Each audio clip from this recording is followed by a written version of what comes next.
Early on, everyone that I knew that had cancer, and it was grade 2, which even with the DCIS, they said could spread faster and might come back easier. It's the scariest thing in the world going into, especially when you've seen a lot of circumstances with cancer prior to. It was really, really scary for me. That's a death sentence. There are no guarantees when it comes to our health. So many more young women are being diagnosed. If you get an early diagnosis, there's a 98% chance that you can survive. Go ahead and get it checked. Even though it's been 15 years, I'm still having an annual mammogram. Testing is so important. My personal goal to have more of a voice and to really, really try to get the word out. Keep yourself up to date with your testing. Let's talk about your breast. A different kind of podcast presented to you by The Rose, a breast center of excellence and a Texas treasure. You're going to hear frank discussions about tough topics, and you're going to learn why knowing about your breast could save your life.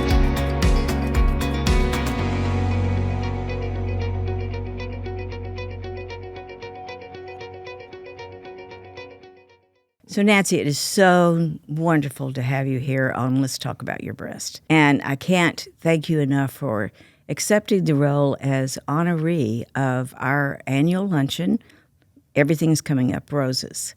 So tell us what that means to you to be an honoree of this luncheon. Well, Dorothy, I want to thank you and thank the people at the Rose, first of all, for thinking of me as an honoree. I have spent the last number of years thinking about the Rose, learning about the Rose, educating myself about the Rose, and talking to so many people who know about and love the Rose. Mm-hmm. So it means so much to me to have this recognition as an honoree. And, I just hope that I can fulfill it. I have talked to everyone I know, and it really gives me more of a voice for the Rose, to try to encourage people to attend the luncheon, to find out about the Rose, all of those things. I had never thought of that, Nancy. It gives you more of a voice. Of Absolutely. course it does. Absolutely. We were just so excited when you said, oh, yes, I'll accept that.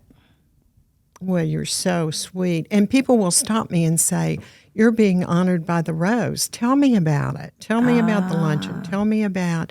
So I really, really hope that these people that are reaching out to me are responding. Oh yeah. We've had great response, Good. And we know Good. This is going to be a wonderful luncheon. But it's kind of like what you're saying. It gives us an opportunity to share the story of the Rose with a lot of people that may not know about us. Exactly. It's just so often I have people say, oh, I can't believe this person didn't know about the Rose. Well, it's a big city. That's so true. That is so true, Dorothy. Believe me, if you don't ever need our services, we might not ever show up on your radar. So, yeah. So you've already said that you've been learning about the Rose. You actually were on our very first host committee. Exactly. Yeah. Yes. You were part of the luncheon the luncheon committee, and then was it the next year that it was? I think it was 2019 that I chaired the luncheon, and you will probably remember, as we all do, that with the COVID, we could not actually have the luncheon in person, and it was fairly late in the process that we had to cancel it. But I will say that the response was amazing. We did an audible, if that's what you call it, or of a video presentation where we had our speaker and the two honorees. And, people just responded tremendously to all that. It was a great fundraiser. It was wonderful, but I certainly missed being able to do it in person. Yes, and give all those hugs and good things that we do. Yeah. Well, now, of course, one of the reasons that we ask you to be an honoree is because you have had the breast cancer experience. Yes. I mean, we are so deliberate about making sure those honorees that we have actually know what someone experiences when they have that Exactly. diagnosis of breast cancer. So now, I know you are a long-term survivor, but tell us how old you were then, how it was found. I will start out by saying that I'm a 15-year survivor. Absolutely wonderful. And just as a little aside, I am adopted. So I have absolutely no medical history from my birth parents. So always, in the back of my mind was you need to be diligent about the things that you look out for with yourself. And to be perfectly honest, early on, everyone that I knew that had cancer, and I'm talking like back when I was in my 20s, 30s, 40s, died within 2 years. And my father was diagnosed with colon cancer when I was 20, and he died. And there was so little that they could do about so many of those cancer. Well, most of them back in the day.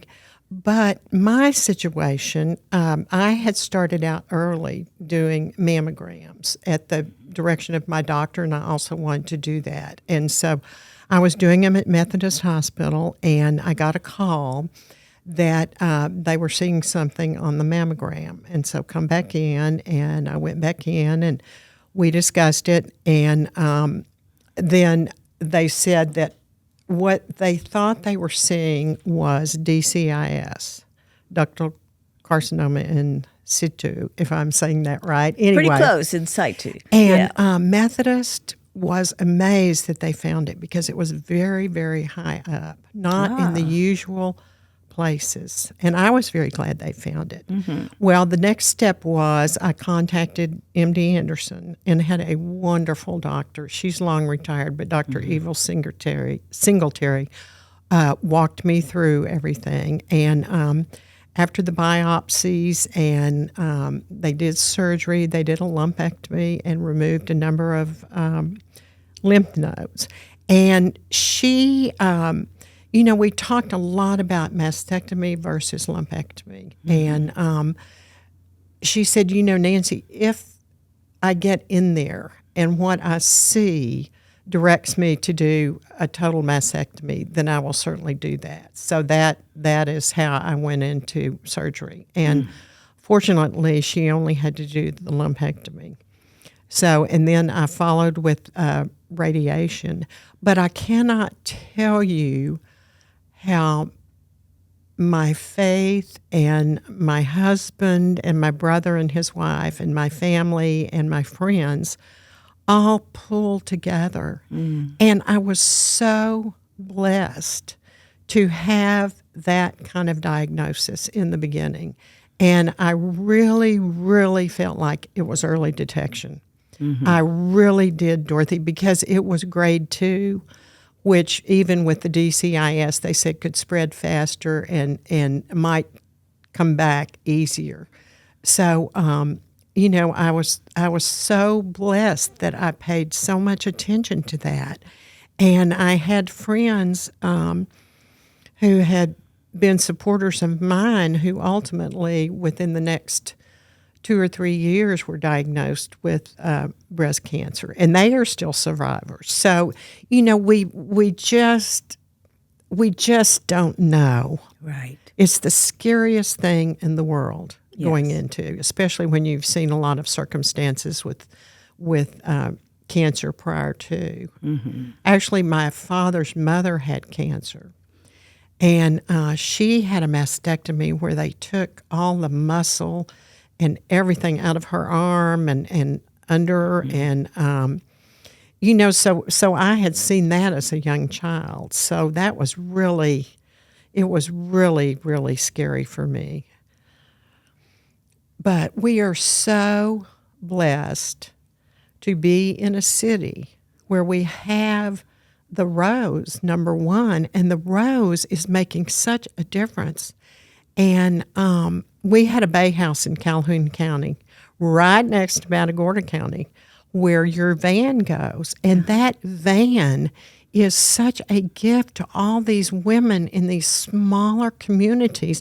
A lot of them don't have clinics. They don't have a lot of doctors. If they have any doctors, they don't have any kind of medical assistance. They may have to drive 2 hours or so to Corpus Christi or to wherever to get any kind of medical help. So that is just revolutionary in taking care of this. Well, I'm so glad you brought that up, Nancy, because you've seen it. You've Absolutely. lived in a county that doesn't have those facilities. Absolutely. Folks just don't appreciate, I think, unless you've been there, how different urban, rural medicine is. And even it's not just access. It's not just bringing the mammo coach there.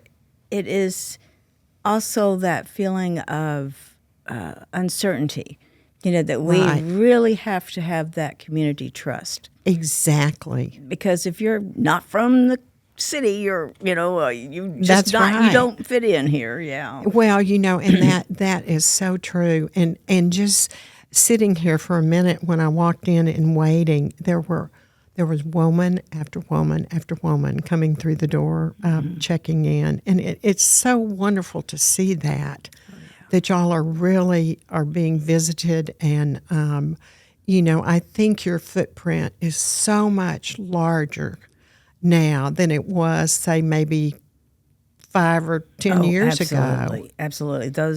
The mammography coaches have changed. Absolutely. All the ways that we do service anymore. It's just absolutely they have been transitional for us. Very well, much and so. Dorothy, as you know, it's all about trust. Oh yes, it is so about trust. When you walk in that door, or when you get that diagnosis, and you go from one doctor to the next, and you're thinking, oh, are they really caring about me? Are they really here to? Is this the best place for me to be? Well, once you walk in the door at the Rose, there's no question about that. There is no question about that. You know that, and how wonderful. You and Dixie back in the day had such a vision. Oh, yes. That it is just amazing. Oh, thank you. Now, tell us how many years you've been doing this. 37. 37. But Nancy, the Rose is always dependent on the community. Exactly. On the generosity of the community. Exactly. Events like the Luncheon. I cannot tell you how once we started that Luncheon and started having some visibility inside the loop, it just certainly made a difference in our fundraising efforts. And, no matter what, there's always a need.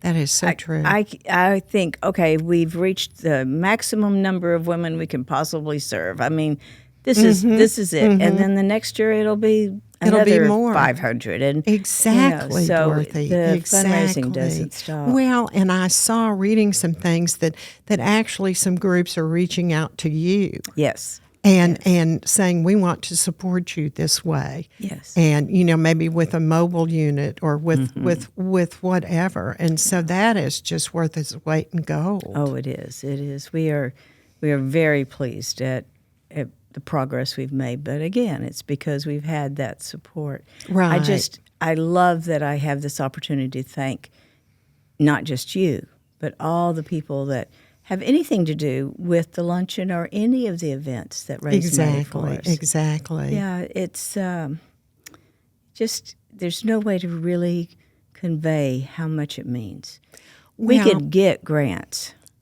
Exactly. Yes. But yes. There's so many restrictions on them. Well, that is so true. You either have to serve a 40-year-old, or they have to live in a certain county, or whatever. But with fundraisers like this, where we have those unrestricted funds, mean that we can serve so many more. And, who falls in that group are mostly the young women. Yes. Because every program out there is made for those older women. Yes. I was going to mention that. And I have a daughter now who is 36. And, I want her to be educated. Well, she is pretty educated about all this, having gone through my cancer with me, and still ongoing. You know, even though it's been 15 years, I'm still having an annual mammogram, and but that is so true. Reaching that young audience, and you know, I think more and more of that is going on because you see that at the luncheons that there are more younger people, younger people coming, which is such a blessing, such a blessing. So, Nancy, you touched upon something about that annual visit you make.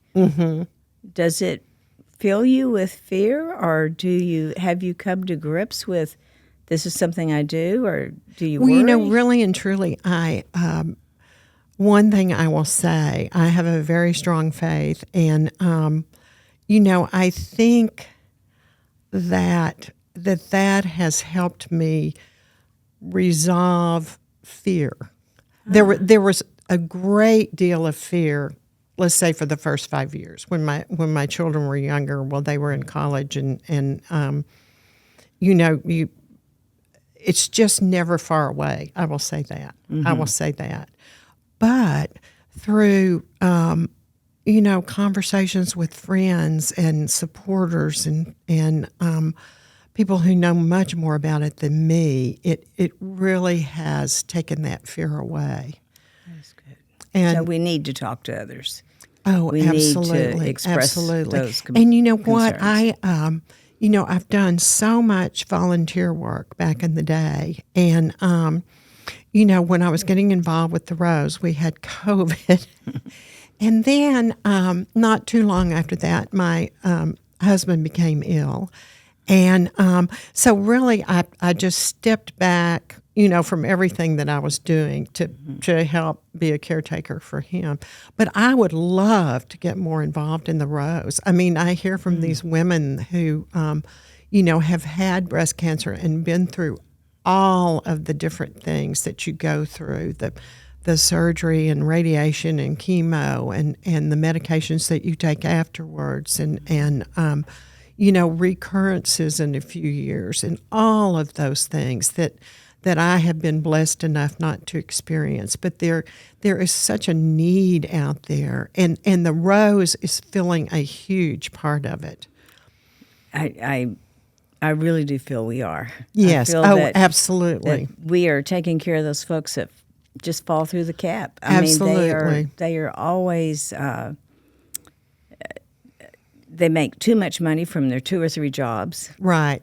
That they're holding down at minimum wage to qualify for some programs. Right. But they don't make enough to actually be able to afford insurance. And see, that is so difficult. And, you know, who knows what's going to happen with the health insurance. Right. It's just an unknown. And so many, well, and I don't know this for a fact, but you know, a lot of the companies are making so many different exceptions now that you think you're covered. Right. We all need to read the fine print, but you may not be. You just may not be with that very thing that you need.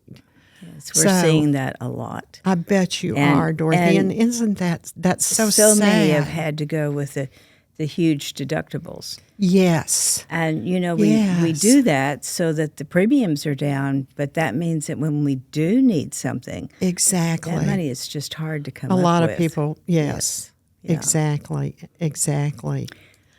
So, Nancy, what do you have a personal goal with the luncheon? Well, my personal goal with the luncheon and Janet's goal with the luncheon, Janet Lineberger, who is the co-chair of the luncheon, is really and truly, like I said, to have more of a voice and to really, really try to get the word out so that we can, you know, bring in maybe a different group, maybe more. You know, every year it's so different because the chair has their group, but then, you know, you want to bring in more people. And actually, really and truly, you know, I know there have been some men who are attending the luncheons. Yes. And those are, it's wonderful to look at among all the the beautiful clothes and dresses and everything, and exactly. here's these strong men. Right. And you right know what? there. That's something else that we don't really think about very often. No, they do. They do develop breast cancer. Yes, Absolutely. and if they haven't, they're many times the caregiver That to a well, wife. that is so Yes, true. or daughter or mother. Yes, Exactly. And that is not an easy job because they don't have the history and the education that we do about breast cancer. No. You know, they're just kind of walking into it blind, which I think makes it so hard for them when we are diagnosed. You know, because they don't really see all the options and know all the things where we are today that can help. So it's an education for them as well. Right. But you know, Nancy, you touched upon that at the beginning. So many times, no matter how far we've come, in the back of our mind is, oh my gosh, I have cancer. That's a death sentence. Well, you know, that's so true. And, That's know, so true. You're absolutely right. The changes in medicine have, they're just so different now. Exactly. Treatment, detection, all of it is so different. Exactly. Well, you know, and I read something, and I don't know, you know, if this is 100% true, but they were saying that if you get an early diagnosis, there's a 98% chance that you can survive. Yes, and that is major, 98%. So it's so important, that early diagnosis. And that's what Absolutely. I heard you talk about more absolutely. than anything. Absolutely. Yes, Yeah. yes. And particularly, you know, not having any medical history, but whether you have medical history or not, that's not a guarantee. And if you're going to have it or if you're not going to have it, you know, that there are no guarantees when it comes to our health. No. At all, even with all the genetic testing. You know, it just makes you aware. Every year there's some other part of the gene that they're finding that could contribute. Exactly. So I agree. Being aware is one of the most important things. Knowing your breast, being aware, doing the screening, following up, knowing your breast, exactly. Those are all part of self-care. Now, are you advocating a younger age for women to start their mammograms? Would. However, you know, until it is recommended by the powers that be, we really, really have trouble getting women in just for screening if they're under 40. Right. And invariably, if they are insured, it's going to go against their deductible because it's called diagnostic. That's very true, Dorothy. But that would be one of the things I would love to see changed. I'd love to see that age drop, and especially in our Black community. I mean, that is just outrageous that we are not able to do screening at a younger age. Exactly. Because that cancer that hits the younger Black woman is going to be aggressive. That's so true. We've got to find it. So true. Well, and they are saying now that so many, well, who is they? Whoever they is. I'm not sure, but anyway, that so many more young women are being diagnosed with not just breast cancer, but different cancers. Different kinds of cancers. And they really don't have an answer to that. If it's environmental or, you know, whatever, they just really, really don't know at this point. But Nancy, we've never had an answer for cancer. Yes, that's exactly right. You know, we've made a lot of strides in how we treat cancer. I'm glad but you we said still that. I'm glad you said Yeah. that. You know, there's not a magic bullet. There is not. No. There is not. So I'm curious, as a long-term survivor, and I know you've mentioned your faith, but is there a ritual or any certain thing you do that impacts your attitude that you think is beneficial to survivors? I think just communicating with other survivors. And that's not all we talk about, but what happens is we become good friends. Yes. You know, some of the women who you meet, who you might not necessarily be doing things with or seeing very often, that you become wonderful friends. And that's not always everything you talk about. But I think the thing that has really saved me is just doing the testing. It's just doing the testing, because that is the only thing. I mean, I can say, well, there are no lumps. Well, hello. I mean, that is not valid at all. And Or if you have DCIS, well, that's exactly you're not going right. to have a lump, right? That's exactly right. And so really and truly, the testing is so important. And I know they say, well, maybe if you're younger or something, they have so many tests where maybe you have a false positive. Well, I think things are advancing now, maybe more with our testing. The 3D mammograms, Right. I think, have helped maybe a lot of that. Absolutely, you can see Don't so you think, much more. Dorothy, Yes, where it's more with where it's 3D. more precise? But what bothers me most about that, you have false positives. Mm-hmm. You know what?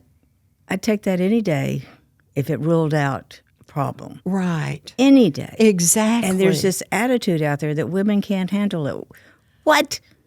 What There's is not right? much a woman can't What is handle. I right? truly believe that. I believe that as well. And you have Yeah. seen that on every single level. Absolutely. So, we need to dispel Yes. some of the myths Some of the around myths. that. Right, And right. also alleviate some of the fear. Right. I truly understand if a woman finds something, she may postpone that exam just because she hopes it goes away. Exactly.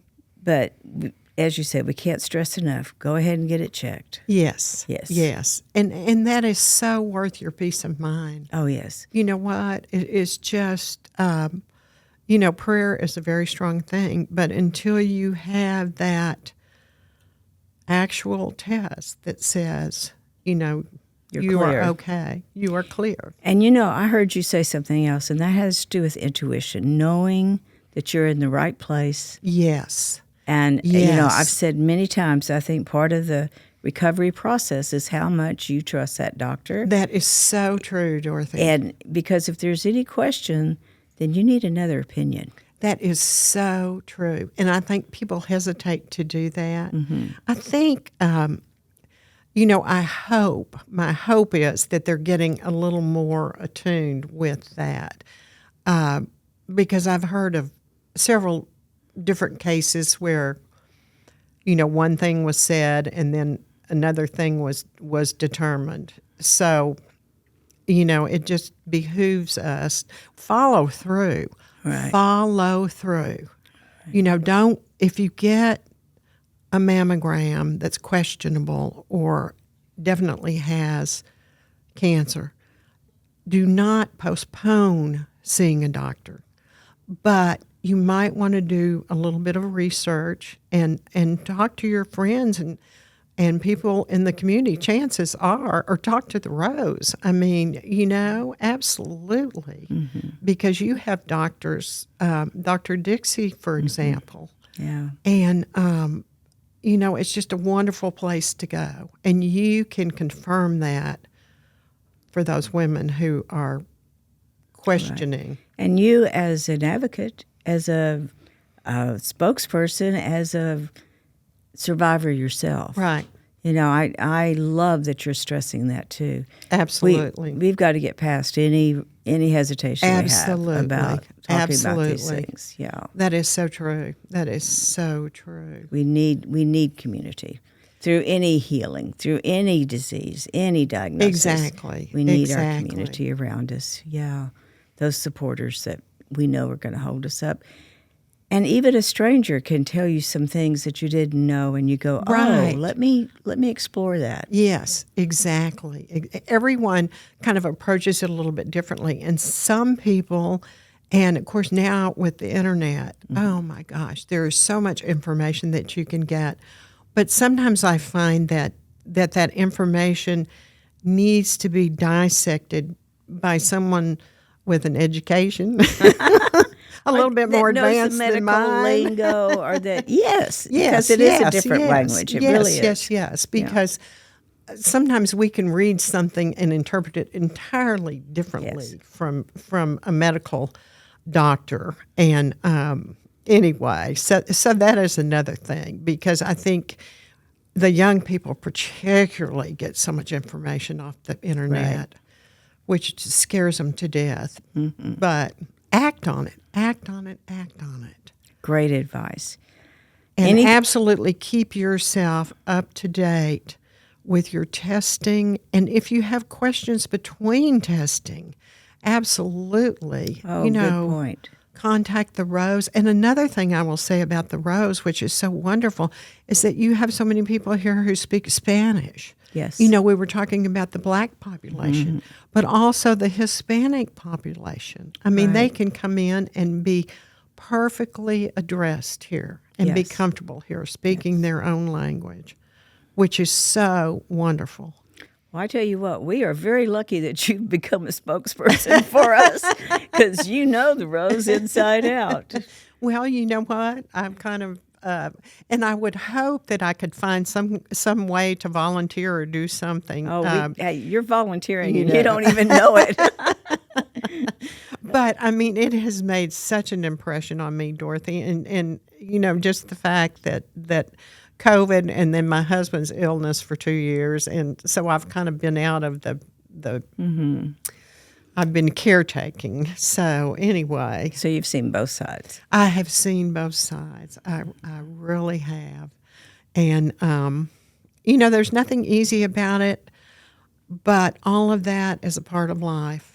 And, that's where faith comes in, Yep. and friends, Faith and and family, friends and and children. Yes. And children. I love you, children. Well, Nancy, thank you again for being with us today. We Oh, can't wait for the Dorothy. luncheon. We know it's going to be a fabulous event. It is. It is. It is, absolutely. And the speaker.